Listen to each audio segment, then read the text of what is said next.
Hello, everybody. It's Marianne Bailey with the Hip Senior Podcast Book Edition. And today we are here with Sharona Hoffman, the author of Aging with a Plan. Sharona, welcome to the podcast. My pleasure. Thanks so much for inviting me. I have to tell you, when I first saw your book, I was like, yes, I need to age with a plan. And I'm sure a lot of other people out there feel the same way. They maybe even don't even realize it, though. So, what made you write this book? So, the book actually grew out of a very difficult period in my life. In 2013 and 2014, I had 18 months in which both of my parents died, my mother-in-law died, and my husband was diagnosed with Parkinson's disease at the age of 55. That's So, as I went all through all horrible of stuff. I'm so sorry. Yeah, thank you. As I went through all of that, I obviously learned a whole lot about getting older and getting sick and facing the end of life and doing a whole lot of caregiving.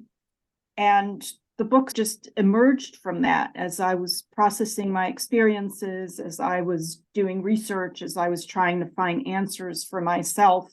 I realized that a lot of other people might be in the same situation, and it was really hard to find an accessible, concise book that puts it all together in one place. Okay.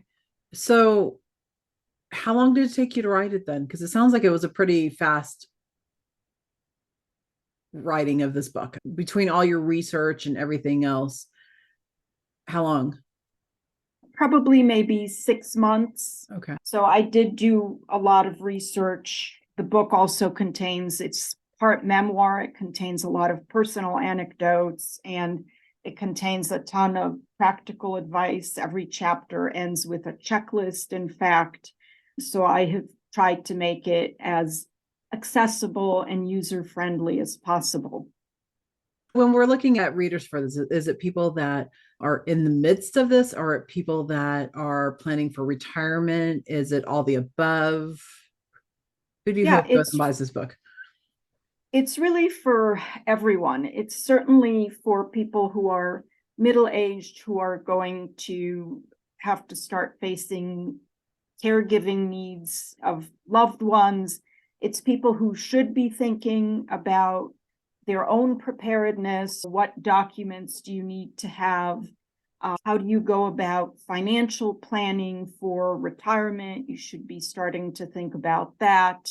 What do you do when you face parents who shouldn't be driving anymore but don't want to give it up? So it's really for anyone who is middle-aged and above, and for many people even in their 30s, if they have older loved ones, grandparents, or even older parents, this is very useful as well. So it's a very broad readership, and a lot of seniors buy this book because they've put some things in place, but not everything, or they just have questions as to what they should do, how to minimize the burden on their children, or they don't have children. I don't have children, for example. And so I have to really plan ahead and worry about how I'm going to get caregiving for myself, for my husband when we need it. I think so many more Gen Z people are in that age group are looking at how do I take care of my parents when they're going to need this, or what kind of needs my grandparents need. They're starting to be more involved and taking interest in those things. So definitely, I think all those age groups would be even a great gift, stocking stuffer and stuff like that when the holidays come up and stuff, or maybe your children be like, hey, just in case you're curious about how we plan this, maybe as a family together to be working on that as well.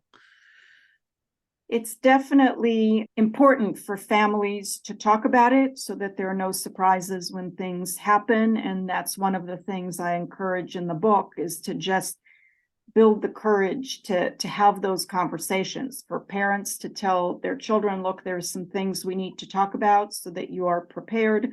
And for children to talk to their loved ones and say, you may not want to think about it, but it's really important for me to know. Who do you want as your decision maker if you can't make decisions for yourself? Would you ever want to go to a facility? Would you want in-home care? There are just so many questions. And in fact, just the other day, I had a student who is 28 weeping in my office because her mother, who is 63, has developed early Alzheimer's, and the responsibility is all on her. And they never had any conversations. And she just absolutely doesn't know how to go about this extremely heavy burden that she now has to carry along with going to law school. I think one of the best gifts somebody in their 50s or 60s, even in their 70s and 80s and 90s, but especially in their 50s and 60s, could do is start writing things down and planning for these things for themselves and letting their children or their somewhere know that what their wishes are, like you just said, so that they're not caught off guard and weeping in your office, so that they know what their wishes are, because it's hard to know. My brother died at the age of 45. We didn't know 100% what his wishes were. It's like, oh, he had a will. Where is it? Because I can't find it. And so letting someone know where these things are, and like you said, aging with a plan, planning for these things come up. I know a lot of baby boomers are reluctant to talk about things with their children. So hopefully this book will help them to open up and encourage them to have these conversations. That is certainly the goal. And I've given talks on this, and sometimes a parent will come along with a middle-aged son or daughter and will later tell me, I was very reluctant to talk about these subjects, but having heard your talk, having looked at the book, I now understand how important it is and how much of a relief it will be to my children if they know what my wishes are, if they know where my documents are, who my financial advisor is. And so it is just so important. And I hope the book does inspire those kinds of conversations. I know I definitely am going to be reading it because that's needed in my family as well. One last thought: when someone reads this book, they put it down. If they were only allowed to have one thought about your book, what is that one thought you hope that they would have? That they should think ahead and plan ahead and really contemplate these difficult issues and be willing to have conversations with their loved ones. Okay, perfect.